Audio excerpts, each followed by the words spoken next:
We have recent elections in Tanzania, your neighbour. The President, Samia Suluhu Hassan, the winner, declared 97% support. That's like North Korea. Is there still democracy in Tanzania? It's not for me to judge Tanzania.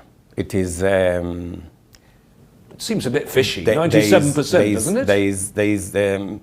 Well, in a democracy, for example, in Kenya, you can never get 96%. So it's not a democracy anymore then? That is you saying. Every country have a way of them doing their stuff. But I think the primary thing is democracy is the best governance system. It's not tidy always. It is not always easy, you know, because there are all manner of moving parts. But I think we must work together to ensure that we protect democracy. So look at one of your other neighbours, Uganda.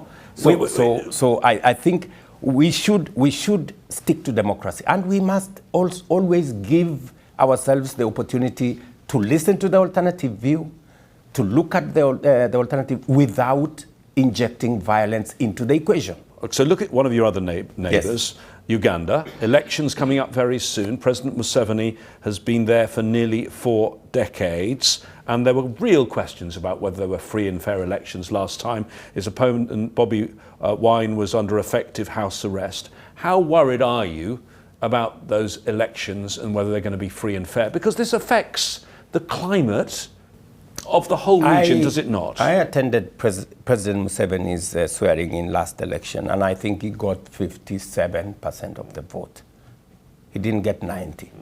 So I think there is room for us to work on democracy is work in progress. And I think it spans different, different stages. There are countries like Kenya that are way ahead. There are others that are catching up. There are others that are still not yet started. And we see it changing everywhere. We see, for example, in the West, people moving more right, others moving in the left, and everything in between. So there is a dynamic globally that is changing, and society is responding to different characters. Who expected, for example, that we would have the kind of situation we had in the US in the previous election? Nobody expected that Congress would be attacked, that Capitol Hill would be attacked. That looked like far-fetched. Today, that's the world we live in.